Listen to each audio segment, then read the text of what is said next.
I don't understand why they demoted Mike Crack.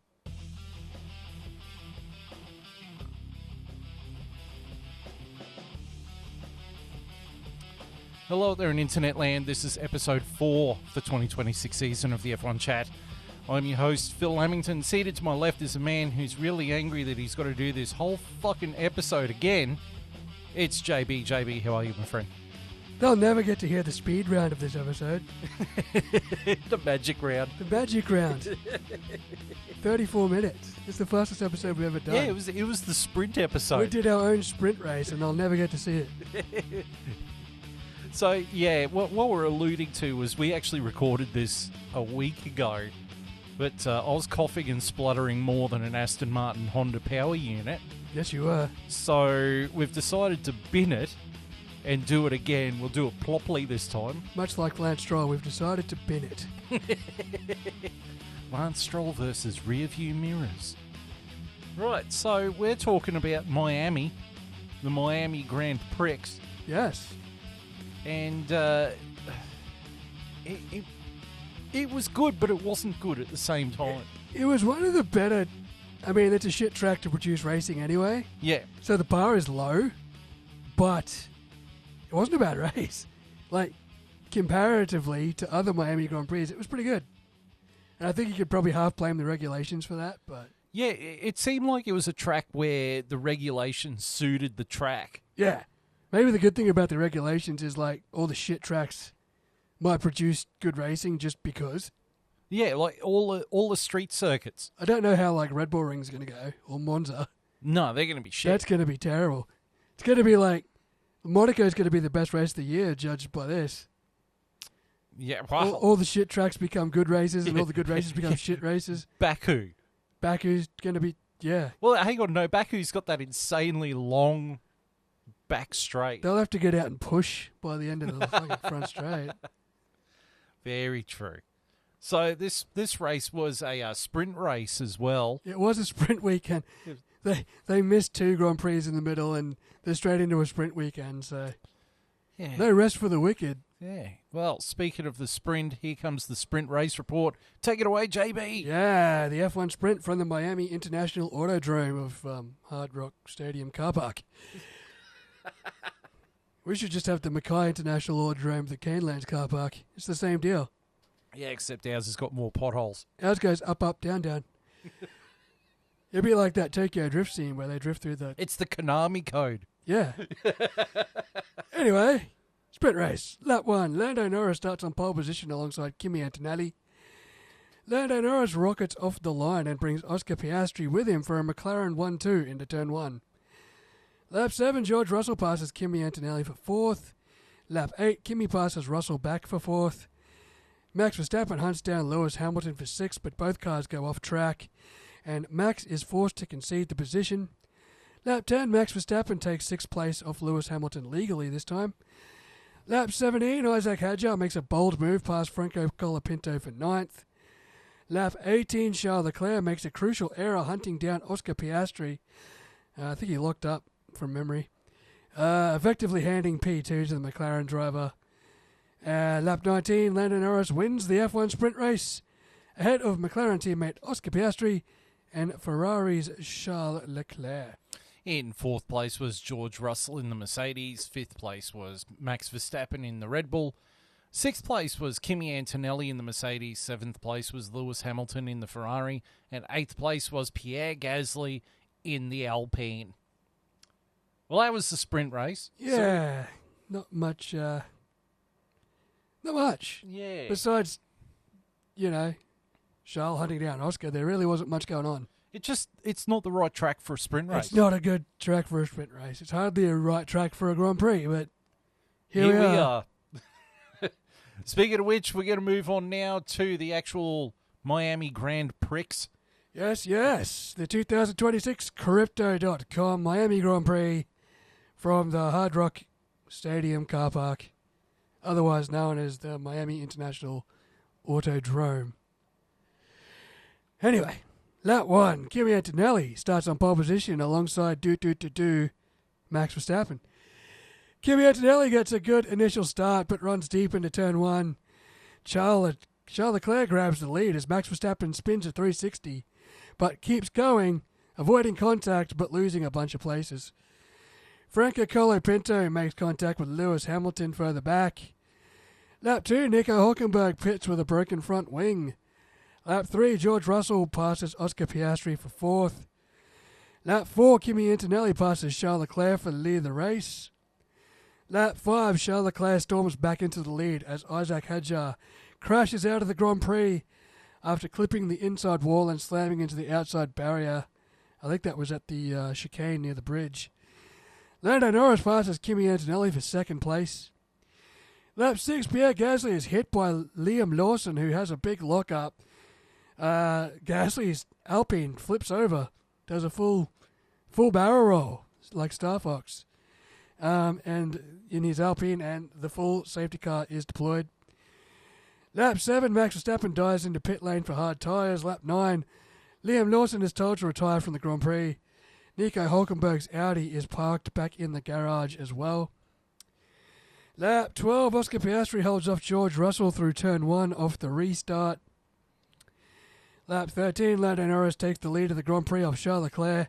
Kimi Antonelli momentarily takes 2nd off Leclerc as well, but Charles sweeps back past into turn 1. Lap 17, Charles Leclerc and Oscar Piastri have a fight over 3rd place. Charles Leclerc holding on though.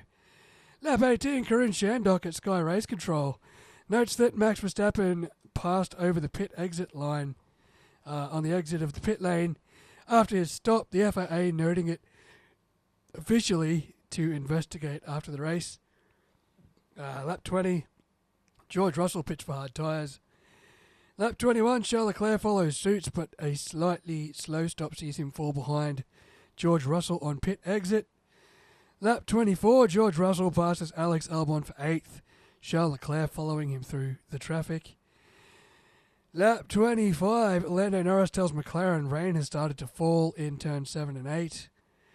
Lap 27, Max Verstappen passes Lewis Hamilton for 4th, just as Kimi Antonelli pits for hard tyres.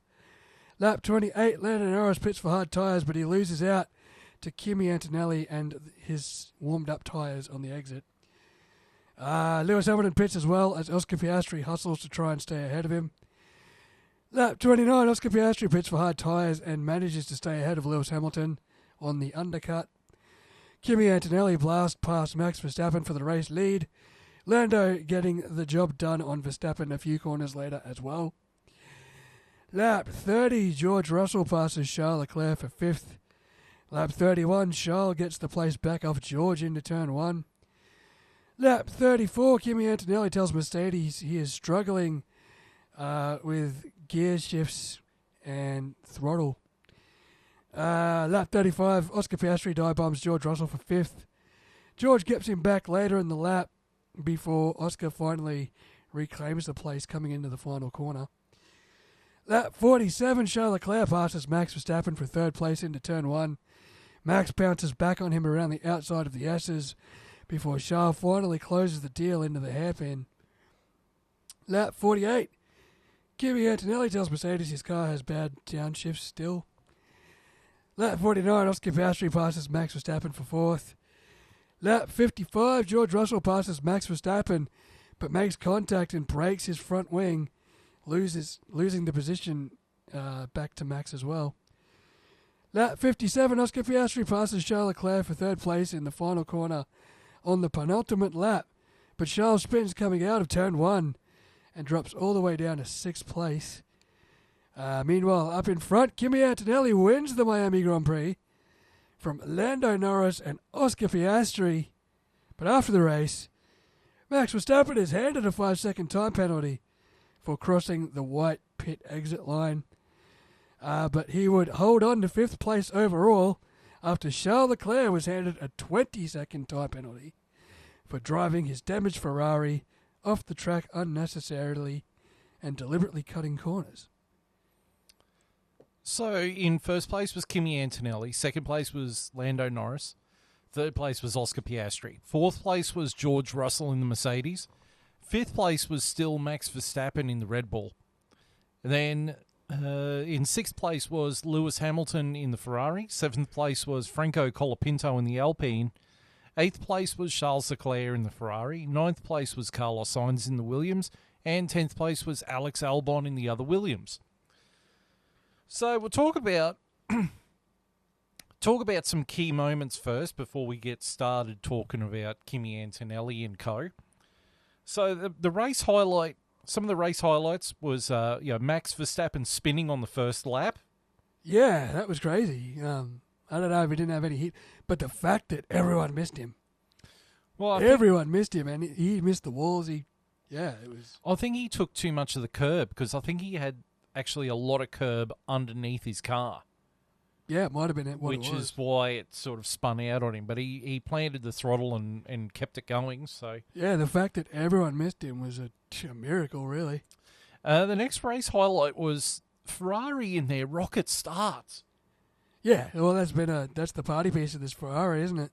Yeah, it doesn't have like the highest speed possible, but it can get off the line like a hairy goat. Absolutely, McLaren's starting to figure that out too, but Ferrari definitely.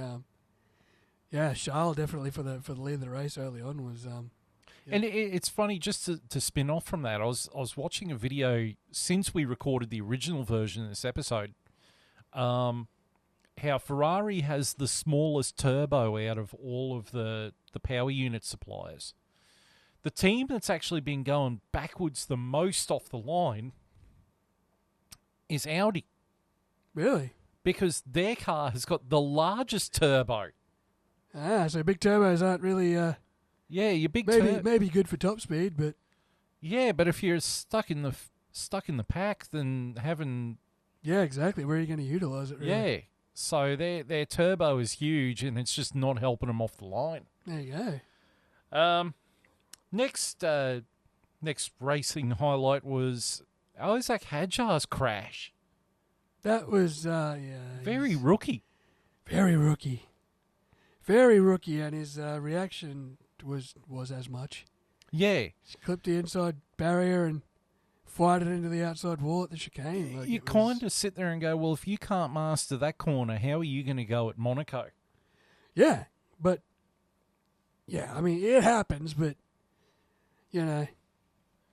I mean, he's a good driver. I mean, it's just one of those things. Yeah, he's just got to try and not put on such a spectacle when he crashes, though. Like, when he crashes, he sits there and thumps the steering wheel and, you know.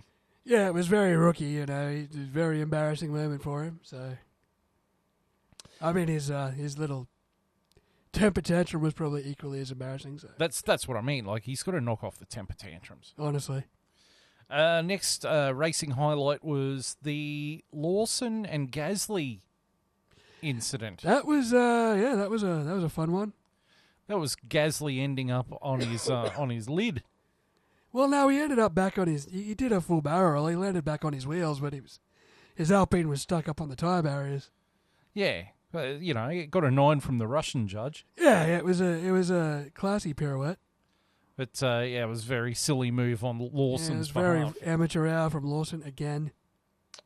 Max versus the pit exit. I didn't notice it. The first person to notice it was Karun Chandok. Yeah, because he watched it back from the SkyPad and he's like, ooh. Yeah, it's because they changed where the markings for the pit exit were this year. Well, obviously one person got caught out by it. Yeah, well. The next one was Charles Leclerc's spin and subsequent penalty and him bashing into the wall when he came out of the spin. Yeah, well, it was basically the same thing Max did at the start of the race, except at the end of the race. Yeah. Hitting the wall obviously wasn't great.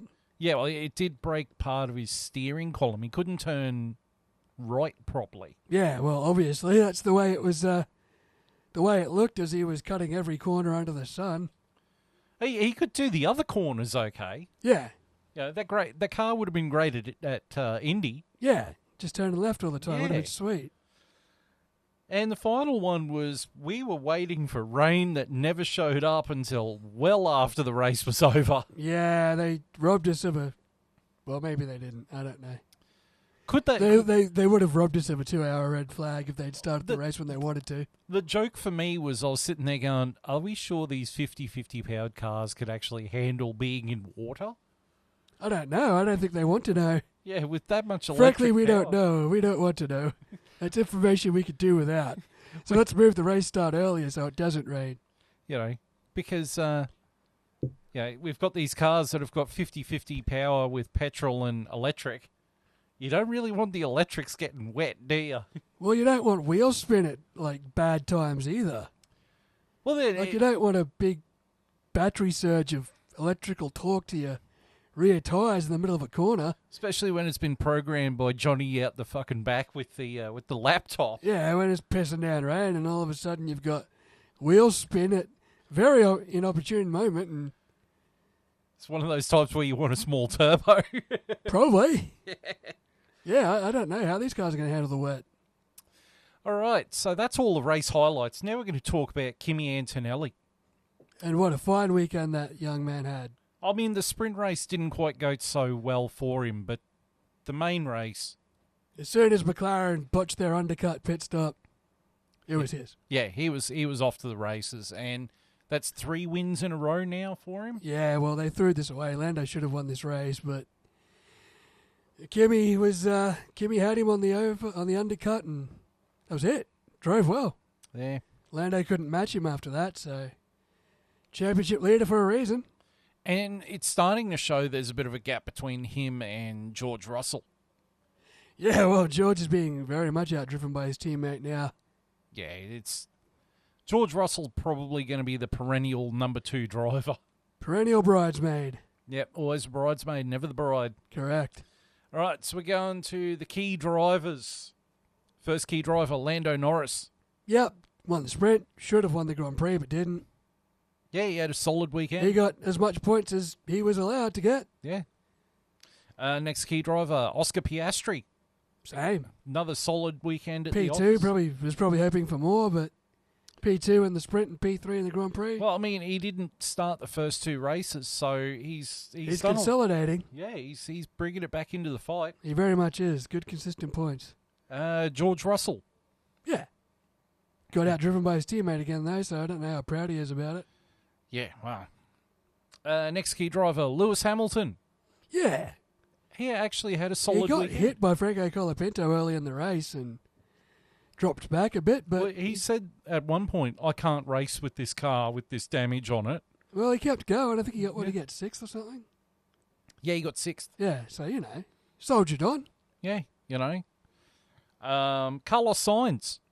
Yeah, good points for Williams. Yeah, especially seeing that Williams has been struggling until that break. And with that break too, this was something we didn't mention on the original recording. That break was not parc ferme conditions. Yeah, every car that rocked up to Miami was basically a new car. Yeah.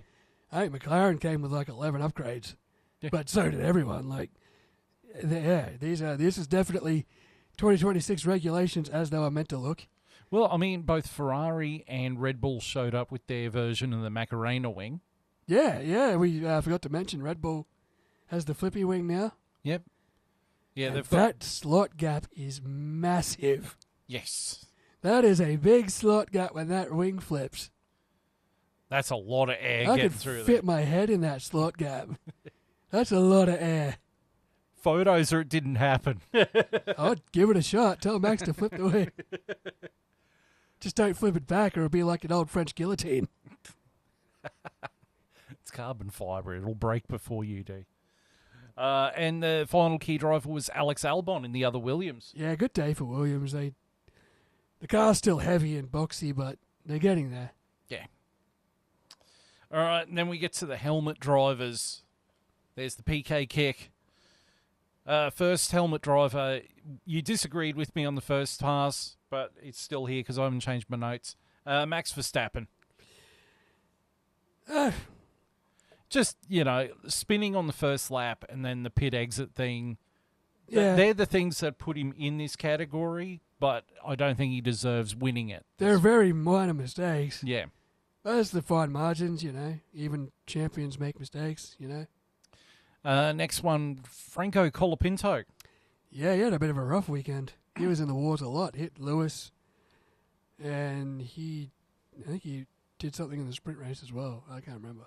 He did get a place in the sprint race, though. He got 7th. Yeah. Yeah, no, he was in the wars early on, I remember. Yeah. Next helmet driver, again, we disagreed with him being on the list, but, fuck it. Charles Leclerc. Until he spun on the last lap and broke his car, he was doing all right. I mean, if the reason you want to put him on there is that it was 2 penultimate lap fuck-ups in 2 days, he'd had to lock up chasing down Piastri, which cost him P2 in the sprint, and then he bottled it trying to chase down a podium here. If you want to call it a mental fade more than anything. Yeah, look, I think the penalty from the FIA was harsh as hell. Yeah, I mean, I can understand why they gave it to him. Like, I mean, he was cutting corners. He did finish the race, but it was the last lap. Like, he couldn't let him finish. What's he gonna do? Pull over onto the side of the road?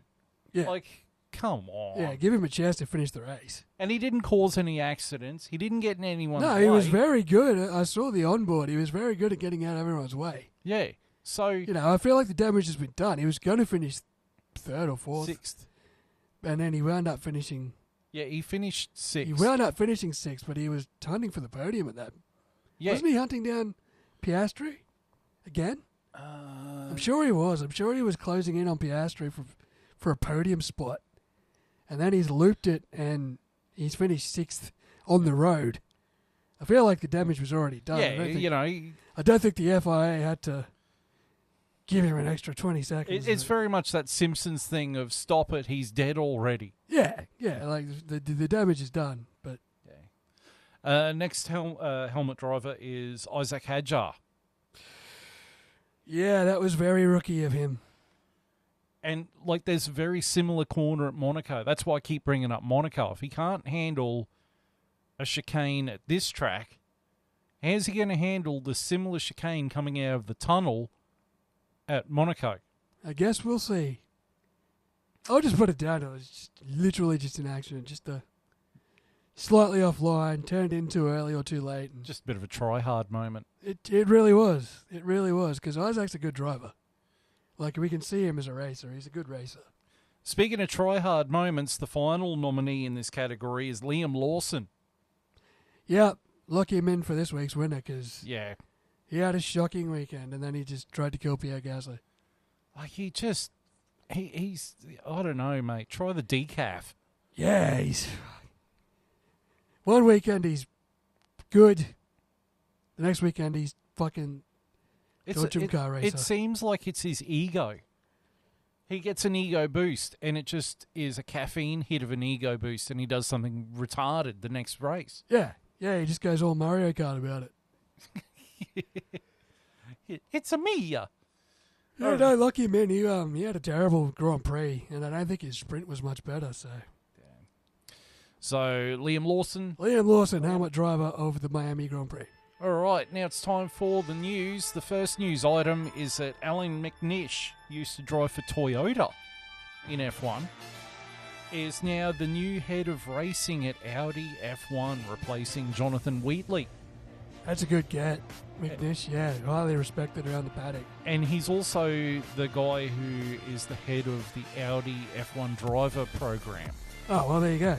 So he spots the talent, and now he's in charge. Develop it. But he's sort of the role of team principal, because Mattia Binotto wants to stay at the factory and try and get the engine and get all the technical stuff working. And let's be real, that's where Binotto belongs. Yes. He's not a team principal, he's an engineer. Yeah, no, You can't blur the lines between the two. Binotto is an engineer, he's not a team principal.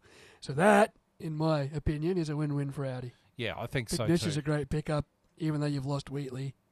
And now he can develop. He can handpick drivers and develop them, in the same bundle. I suppose the next big question is, where is Jonathan Wheatley going to go? There's openings. It just was he let go, or did he stand down? He stood down on his own accord. Yes. Maybe he might leave the sport for a bit. Maybe he just wants a break. I don't know. Well, I don't think he really liked living in Switzerland. Well, there you go. I mean, fuck. He can go back to Mercedes. He came from Red Bull. Oh, Jonathan Wheatley. Yeah. Did he? Yeah, he came from Red Bull. Oh, well, maybe you go back to Red Bull. Well, I have a theory. I think he's going to replace Adrian Newey as team principal at Aston Martin. That's not the worst idea. Because I think Adrian Newey has said he was only team principal as a temporary thing until they found someone. Yeah, well, that car's a shitbox. I think the sooner Adrian Newey washes his hands of that disaster, the better. Yeah, I think Adrian Newey's taken too much on. I think he needs to get back to just being designer and let someone else do the day-by-day. But, I mean, I don't understand why they demoted Mike Crack. Like, the Crackmeister did nothing wrong. No, that team was going in a good direction under him. Yeah, and then he got demoted for Andy Cowell. And then Andy Cowell, he is focused now on engine development. Yeah.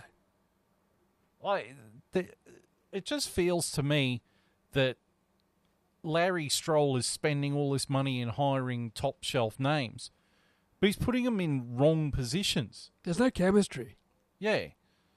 There's no chemistry. You can't, you can have a team of superstars, but if they're all ego-driven individuals, you don't win shit.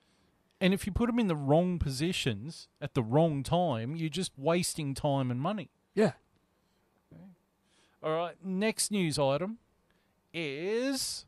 So Mohammed bin Sulayem, the president of the FIA, has said that it doesn't matter what the power unit suppliers have to say. He wants the V8s back by 2030.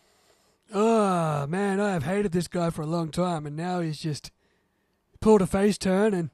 Yeah, he's turned face on us. He's turned face on us. He's bringing the V8s back. And he said, I don't need the power unit approval, power unit manufacturer's approval to bring this back. Thank fuck. Finally saw the light. Someone's listening. We don't need this hybrid bullshit if you've got the sustainable fuel. Well, the power unit suppliers have said they still want some element to be electric. Yeah, so have a curve system. That's have a push-to-pass system. Yeah. Have a limited amount of it that you can only use, I think IndyCar, you had 200 seconds worth of push-to-pass. Well, I mean... For the whole race, that's all you had. What I'd like to see them do is, still keep the active aero. Yeah. And you can use the active aero wherever. Yeah, but the electrical boost has to be... It can be the replacement for DRS. Yeah, you can have a limited amount of it. Yeah, maybe you can only activate it if you're a second in the car in front. Yeah. And you can get a power boost. Yeah. And that's the only time you're allowed it. Yeah. Yeah, done. Sorted. Done. And Toto came out and said, we could make them monster cars, like the internal combustion engine.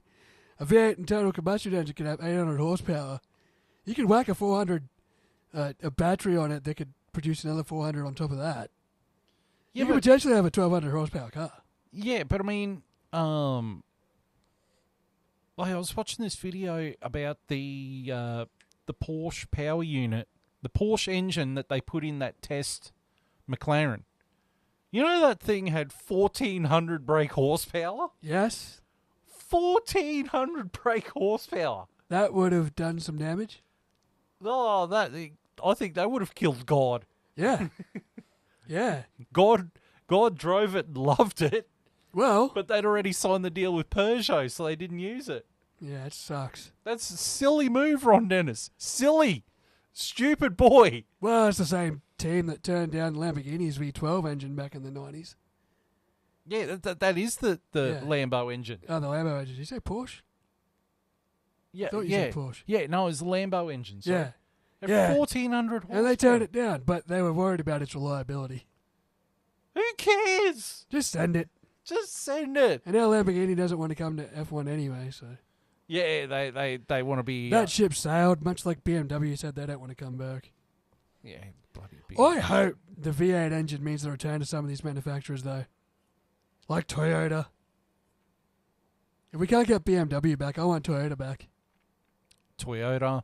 Maybe Honda will stick around. Yeah, maybe. Who knows? We could get Renault back. Yeah. Yeah. Yeah. No one's really excited about that. Hey, their V8s were all right. Yeah, they were. Their V6 turbos were crap from the factory floor, but still. They could make a solid V8. And a solid V10 as well. Well, sticking with power unit crap.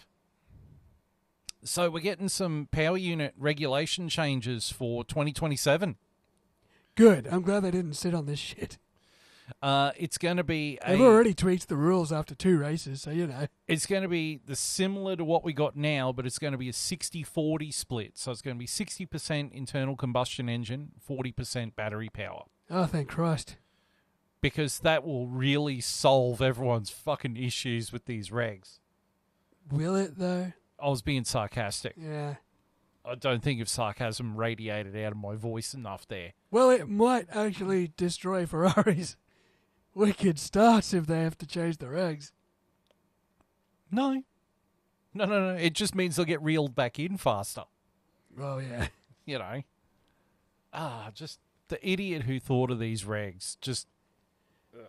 You know, I did say it. I'm like, Formula One's at the peak of its popularity. Like, there's casual people that have never watched F1 before that are watching F1 now. And they went and just destroyed the regulations. You know, this occasionally, at least once a year, I throw in a video game reference here. So I'm going to throw it in now, because it's always early doors when I throw these in as well. Knowing that we're going to have V8s back in 2020 or 2031... imagine that the V8 regulations are the Sega Saturn, right? These current regulations still feel like a 32X. It's just this thing that latches onto your Mega Drive like a parasite. It does nothing. It's an expensive parasite with a handful of games while you're waiting for the Sega Saturn to come out. That's what this is. If anyone knows what he's talking about, feel free to comment on the video below. Don't forget to like and subscribe and hit the bell. Okay, all right. Well, I'll explain it a little bit more here. So, remember in the early 90s, Sega had the Mega Drive. Yes. Right? And then they brought out the Mega CD. Yes. Right? And then they announced in 93 that in 1994, the Sega Saturn was coming out. Sega Saturn was like the next machine. It was going to be the competitor to the PlayStation 1. And except like they read the specs on the PlayStation 1 and went, oh crap, we're not going to be able to compete. So they tweaked the hardware on it and made it virtually unprogrammable for, and spat it out in 94. A couple of months before it was supposed to come out. But Sega of America was like, we need something to tie the gap. Sega of Japan, was like, we need something to tie the gap between the Mega Drive, which was aging hardware, and the Saturn. And they asked Sega of America to come up with something. So they drew up something, and it was this thing called the 32X.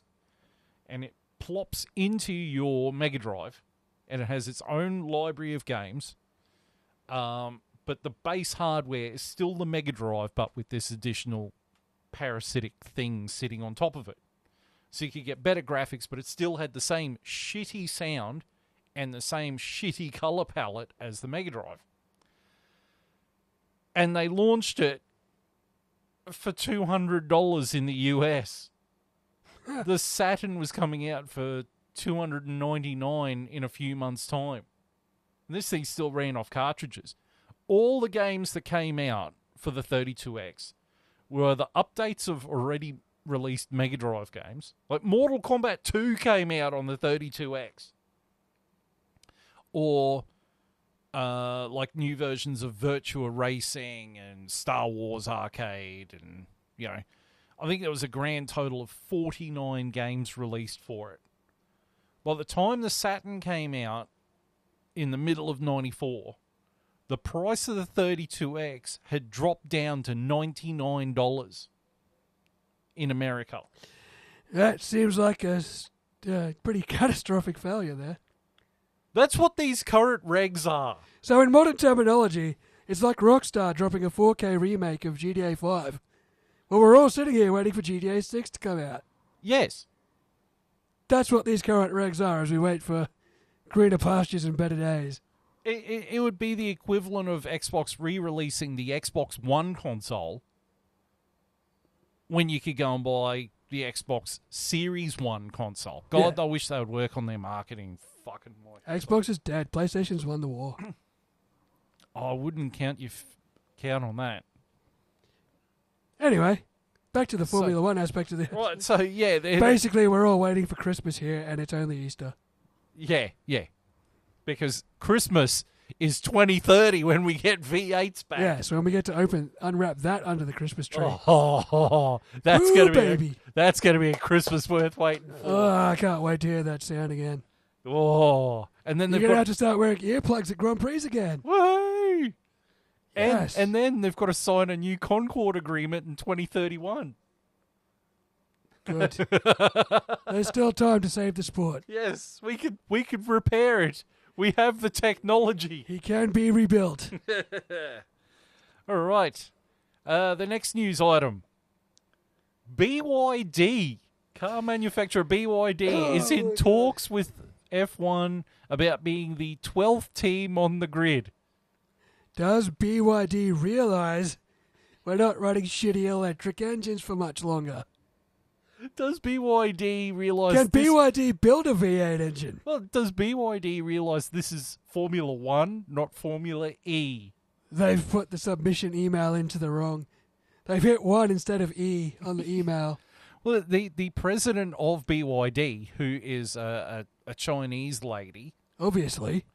She is super keen on getting BYD as a manufacturer as the 12th team. She doesn't want to buy an existing team. She wants to be the 12th team in F1. You know when e-scooters explode on the chargers? Yeah. Imagine a Formula 1 version of that. That's BYD. All right, I'm here for it. Sign me up. But you know what the funny thing is? It's been a while since we've had a good garage fire in Formula 1. Make Jos Verstappen the team principal. He knows about that. He knows who. He knows about fires. Shame Nicky Lauda is dead, but... but... No, I'm not on board with this idea at all. I think it's fucking stupid. Stefano Domenicali's come out and said, well, I don't think we have enough room for a 12th team. Why the fuck are you advertising for a 12th team, then? I think he meant we don't have... we don't have... It's like a fat, overweight soccer player that really wants to play Premier League. It's like, no, we don't have room on the squad at the moment, mate. Well, you've only got 9 players out. No, we don't have room on the squad, mate. You know what? I'm pretty sure Stefano Domenicali's trying to be nice about it. It's the schoolyard pick for soccer at school. And BYD is the dorky kid that they think no one wants on their team. Yeah. Everyone's just like, no, you can have him. No, I don't want him. You can have him. Oh, God, do we have to have him? I mean, they've probably got the money. Oh, yeah, they got the money. Chinese billionaire company, but... Oh, they got the money. Oh, man. You'd have to bring back qualifying cutoff, just fucking... Oh, pre-qualifying. They're so far by. They got a 5-lap head start. Just to see if they could stay on the lead lap by the end of the race. They run like a really long USB cable around the entire track. They got one of those dodgy car like fucking... the electric thing that runs on the cables. They're just running like an electric fucking everything's grid. got a wire mesh above. Ding, ding, ding, ding, ding. Got a wire mesh just for the BYD to keep running. Till someone goes over and flicks the power switch off. There you BYD shows up with an F1 car that's running off a golf cart motor. Ferrari no longer have the smallest turbo. Their turbo works in reverse. It sucks the air in, not spits it out. What are they going to do? They're going to fucking... What are they going to name it? Because they name... One of their cars is named a shark. The other one's named a sea lion. The dugong. The dugong. The sea cow. The BYD sea cow. Well, they've got the fastest production car in the world record now. They've beaten the Bugatti Chiron. Yeah, but is theirs like electric? With the Yang with the Yang Wang. The Yang Wang. That's what it's called, the Yang Wang. The fastest car on the planet is called a Yang Wang. Wang. Yang Wang 9 Extreme or something like that. Oh, they're having us on. So what? They should change the name of the company to Yang Wang. They got to get to the end of the run and change the fucking D batteries out. Next thing you know, Great Wall will be trying to join F1. Might as well. If F1 wants to open a shitbox league, now's the time. Jeez. Maybe they should just apply for F1 Academy. Women in the workplace. Women in the workplace. Women in the workplace. You want to see a lithium battery fire? BYD versus Great Wall. Last one to not explode into a lithium ion fire wins. Just have a... How about this? I've just come up with a brilliant idea. A new subclass. Like you've got, We have a subclass. It's called F1 Academy. like F2. Call it But worse. Formula Asia. Where it's got Hyundai representing Thailand. Daewoo representing Korea. You know what? So we had Hyundai versus Kia. They're from the same factory, though. Kia. Then you can put Honda when they finally come up with a power unit that works. And But until then, they can go to the subdivision. Let's Stroll and Fernando Alonso have been demoted to Formula Asia. Have been demoted out of Premier League. Did you fucking see? Lance Stroll's qualifying lap was slower than the slowest Formula 2 qualifying lap at Yes, Miami. I saw that. That is fucking disgraceful. That is... Honda should be ashamed of itself. You know what's going to happen? Honda's going to bail on F1 again. I don't blame them. They're slower than every F2 car on the grid. They shouldn't keep bailing and then coming back. Like, either stay or go. Stop. Every time they decide to stay, they get fucking embarrassed. And then they sit there and go, well, we're going to leave. And then they dominate. Well, maybe this is the part where And then they change their mind and go, oh, well, we'll stick around. They go back to being shit again. Yeah. But, yeah, that Formula Asia, you could have, Kia, Daewoo, Hyundai, Honda, BYD, and Great Wall. Yep. Be great. And Proton, representing Thailand. Well, Proton's back. You know who Proton owns, eh? They own Jaguar and Land Rover. Wow. Yeah. So they can make good off-road cars, I guess. Well, they own Jaguar as well. Because they bought them off Ford about 2009. Yeah. And since then, apparently, the quality's gone up. What does that say about Ford? As opposed to Aston Martin. I mean, Aston Martin don't even make their own engines anymore in their road cars. They're all Mercedes power. It's good to see the road cars and their Formula 1 team are trending in the same direction. Yeah, shit. Yeah. All right, and we've got two more news items here. Shane Van Gisbergen won at Watkins Glen over the weekend in NASCAR. He came out from his last pit stop 29 seconds behind the leader with 18 laps to go. He won the race by 7 seconds. He made up 36 seconds in 18 laps. 2 seconds a lap.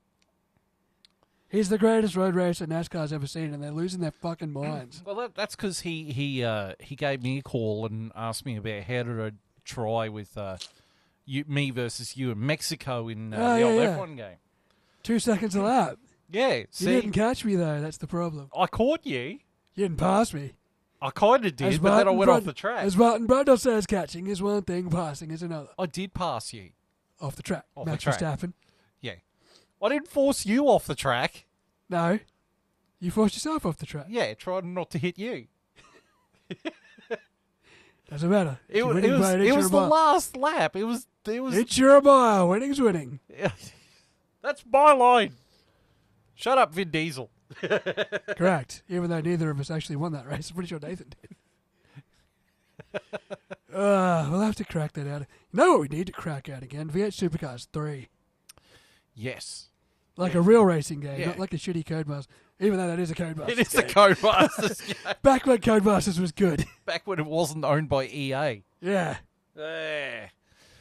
All right. And then the final news item. Unfortunately, this news section's going to end on a sour note because former F1 and IndyCar driver Alex Zanardi unfortunately passed away. Yeah. Which sucks because he was so inspirational. Well, he lost both of his legs at IndyCar. He did. I think it was the Indianapolis 500. I think it was actually the Indy 500. He lost his legs, and but he came. I think he was still driving. I think he was racing. Those specialized cars with the hand throttle and shit. Yep. He was a motivational speaker. He was still around IndyCar a lot. He also was an Olympic gold medalist. Yes, he was. Yeah, held in very high regard even after his accident. But yeah, and you could tell because it was across every form of motorsport. This weekend paid tribute to everyone from NASCAR, MotoGP was paid tribute to him. IndyCar was on it. They were at Indy, but they did the GP circuit this weekend. Paid tribute to him, and Formula One as well, obviously did as well. Kind of reminded me of when Ayrton Senna died, and I think it was during the Daytona 500, and they got on the radio and said, Ayrton Senna had died, and Dale Earnhardt won the Daytona that year, and he was in victory lane, and he said, I just want to say a special tribute to Ayrton Senna. He was an amazing race driver, and he'll be sadly missed. And yeah, it's the mark of a person and as a competitor and a sportsman when you're being praised globally across motorsport. I think the phrase "real recognizing real." Yeah, that really. Like Formula One did the same thing when Dale Earnhardt passed away at Daytona. That was global. And Zanardi's definitely a name on that list. He was. There's tributes to him at every form of motorsport over the weekend. Yeah. From 2 wheels to 4, he was a great man. Yeah, so it's real recognizing real. So. Absolutely, Alex Zanardi was a real one. All right, so we're going to move on now to the drivers' standings. Now, I've just got to double check this before we do this because the thing that I've got up on the screen here, F1 still hasn't revised it on their page, so I can't sort of download it. So, in 10th place in the drivers' title fight, 10th place is Liam Lawson with 10 points. In 9th place is Pierre Gasly with 16 points. 8th place is Oliver Behrman with 17 points. 7th place is Max Verstappen with 26 points. 6th place is Oscar Piastri with 43 points. 5th place is Lewis Hamilton with 51 points. And he is tied with Lando Norris on 51 points, who is in 4th. Charles Leclerc is in 3rd place with 59 points. George Russell is in 2nd with 80 points. And Kimi Antonelli is leading the drivers with 100 points. Well, that one on the screen is correct then. That's right. The team one they hadn't done yet. Yes. So in the teams, Aston Martin is still 11th with 0 points. Cadillac is in 10th with 0 points. 9th place is Audi with 2 points. 8th place is Williams with 5 points. 7th place is Racing Bulls with 14 points. 6th place is Haas with 18 points. 5th place is Alpine with 23 points. 4th place is Red Bull with 30. 3rd place is McLaren with 94. They've really caught up the gap to 2nd place Ferrari with 110 points. And leading the constructors is Mercedes on 180 points. I'm pretty stoked with McLaren considering the fact one driver didn't start 2 races. And neither driver started the second Grand Prix. Yeah. We've playing catch up pretty good. Well, there was... We're doing a bit of tortoise in the hair sort of thing at the moment.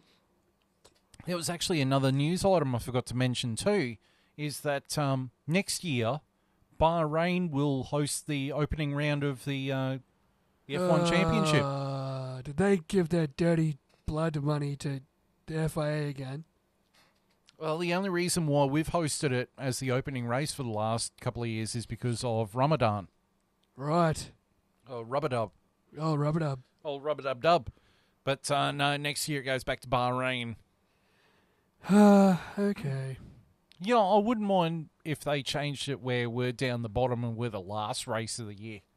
Yeah, that'd be cool. You know, like the way it was when it was Adelaide. Yeah, Adelaide used to be a wicked last race of the year. You know, so, yeah. Anyway. Right, so we got the socials. You want to do the socials this time? I'll do the socials. You can do the socials. So we're on Spotify as the F1 chat. I'll try and organise getting that updated one day, maybe. Same as Rumble on the F1 chat. If you want to go listen to some old episodes.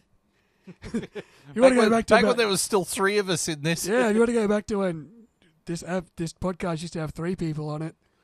Go to Rumble on Spotify. X, if you like extremely sporadic updates. The F1 Chat 1 on X. Facebook, that'll be your main one if you want to talk to us. Tell us how shit we are or how, we're better than F1 Nation, at least. We're better than Aldous. It's the F1 Chat on Facebook. You'll get all our updates there. You'll get, when this goes up on YouTube, there as well. Speaking of, dedicated YouTube channel, the F1 Chat -1. Don't forget the one. I don't know if that's been updated for a while either. But if it hasn't, you'll get all our latest drops on the Vindicator 18 channel, the F1 Chat on YouTube. That's where all our episodes will be. Yes. Our primary source is YouTube and Facebook, so if you're looking to interact with us or suggestions or just tell us that we're doing a bang-up job or sponsor us, give us some money for once, because YouTube won't. Yeah. And the beauty is, unlike Tomo, we'll plug your product. Unlike Tomo F1, we can actually speak with a language where we can actually say T's instead of saying, let's talk about it. Yeah. So, yeah. We don't sound like we swallowed peanut butter and got it stuck in our mouth. Yeah, and come up with stupid opinions that are completely wrong. I mean, we do. But at least we're entertaining about We're it. a little bit more accurate. Yeah. We're a little bit more accurate to the decimal point. We call a spade and a beep a beep. And we re-record episodes if they're unintelligible. Yeah. Yay! If someone's dying, we'll re-record the episode. Ah, And we'll plug your stuff. We'll even test it. I'll test it. like BYD's lithium batteries. BYD, if you want to sponsor us, I'll drive one of your shitty electric cars to Hell Creek. Not sure if it'll come back. I'll take it through flood crossings and everything. You just let me know. As opposed to me, I don't answer questions. Well, I don't know. I don't know, man. I don't answer questions. All right, so we're going to be back in a couple of weeks. Yeah, not with, long. Canada. Yeah, Circuit de Gilles Villeneuve. Canada, and then Spain, and then Monaco. Very nice. So, yeah. Things are popping. Things are percolating. Oh, yeah. I might have got rid of my Magic Round hangover by then too, but we'll see what happens. We'll see what happens. We'll see what happens. I know one thing that's going to happen. Lots of beers. You're going to the Magic Round. Sunday afternoon, I'm going to the movies to go and watch Top Gun. Like the original? Yeah, the original. Woo. Yeah. Very nice. 40 years ago it came out. 40 years ago. Yeah, 86. And then later on in the year, they're going to be running Highlander at the movies. That's pretty cool. So I am set. You're set. Right. So, thank you for tuning in. Hope you enjoyed this version of the episode. It was a lot more enjoyable than the one They don't we have a just taped choice. over. They don't have a choice but to enjoy this episode because I'll never hear the other one. No, because we just taped over it. Yeah. The other one doesn't exist. Yes. That's alternate dimension shit now. It's a lot- Alternate universe Johnny ran with that episode. That's Avengers Kang the Conqueror. Yeah. The Kang Dynasty. It's Yeah. not going to happen. No, it's like Dragon Ball GT. It doesn't exist. All right, thank you for tuning in. We will see you in a couple of weeks. On behalf of JB and myself, it is goodbye.